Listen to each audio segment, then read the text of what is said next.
Heading into Final Shape, I had doubts that Bungie would ever deliver a satisfying end to this light and dark saga I and many other people have been a part of for 10 years. While Lightfall was a commercial success and one of the most profitable expansions in Destiny history, community sentiment was the lowest it had ever been. It was supposed to be Destiny's version of Marvel's Infinity War, the penultimate story to something that has been built up for years, but it did not deliver. The story was full of plot holes and new discoveries without any hindsight behind them, and so it felt like the first draft of a book. After which, they made vast improvements to the storytelling in the seasons to come, and it did work.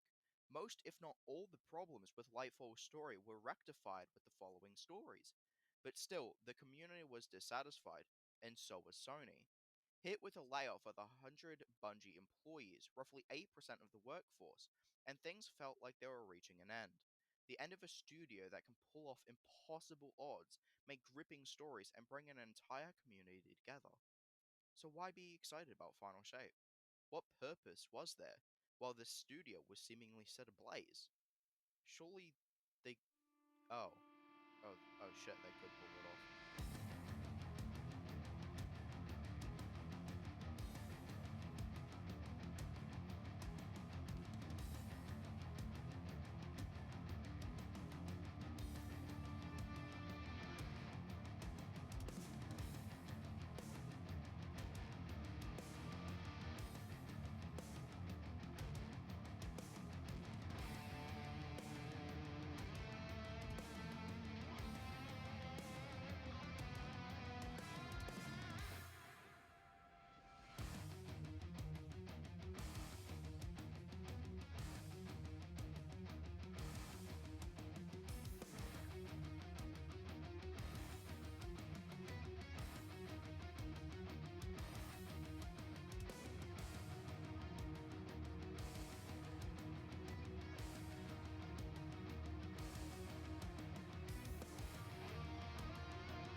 I cannot articulate my astonishment and emotion into perfect words, but Bungie pulled it the fuck off. This is hands down the best expansion in the Destiny franchise. Now look, I hear you wondering, why is it the best? Shut the fuck up, I'm getting to it. I need to fluff up the script as much as possible to hit the word count I use for Season of Deep's review. Writing magnum opuses like that takes time. Stupidity aside, let's talk about the new destination, the Pale Heart. It's phenomenal. It has a mix of nostalgia and newness around every corner. They've made it specifically so that Destiny players will go, I remember that, but also be stunned by how they remix the location. There is simply too much attention to detail in this destination, and it's the biggest one to date.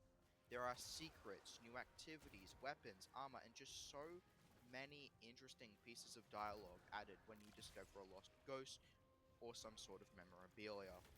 It's vibrant, beautiful, and lush. Every crevice has been made with a person who knows what they are doing. So, the new destination is fantastic. What else is there? Prismatic, the new subclass, allowing you to combine light and dark abilities into one coherent build. This, in simple terms, is a lore accurate Guardian. In my time playing, I have found more and more ridiculous synergies playing around with the subclass.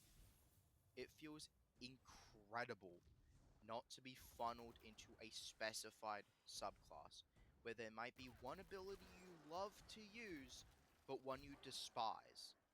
It gives you an even greater power in PvP, since you can make a build that truly shows who you are as a player.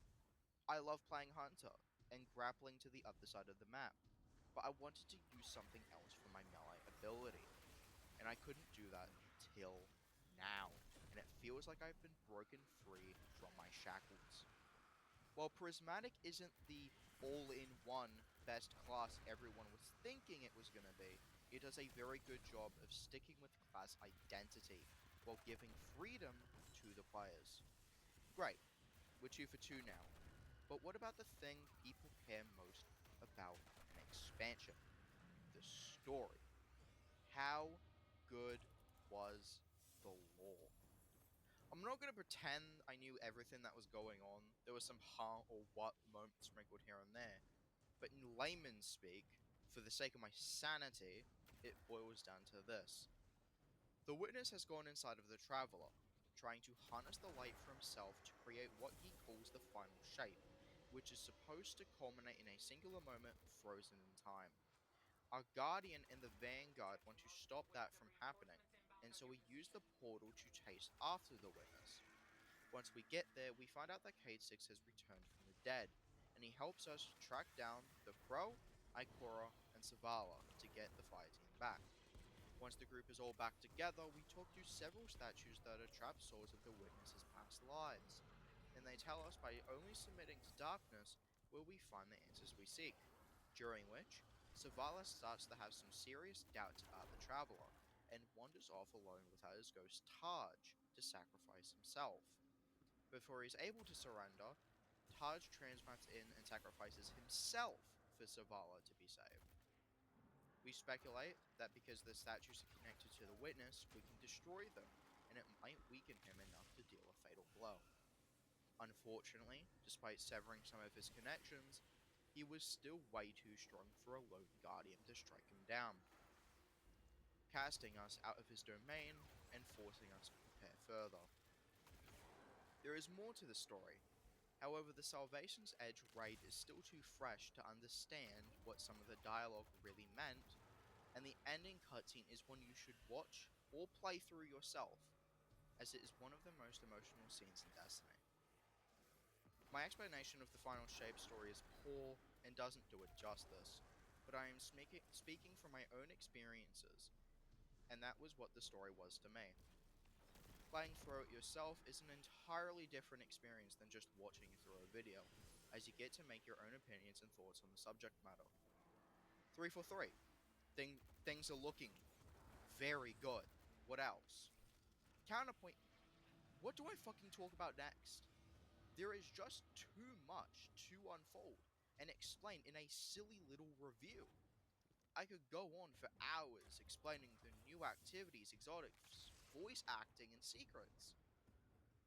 So, I'm gonna have to end the review here. But, not without a little of a from the heart talk. I want Destiny to continue, and there is nothing I want more than that. This game truly means so much to me, and has gotten me through some very difficult times in my life. I would not be here if it weren't for this silly little space magic game that has consumed 3,800 hours and counting of my life. What Bungie made here is incredible. And despite the ups and downs, there is no other game like Destiny on the market, no matter how hard other studios may try to overtake them. I cannot tell you if the future of Destiny is bright, or if there is a giant pit of despair we are currently walking towards. But what I can say is that at this point, at this moment in time, it's perfect. Thank you for watching.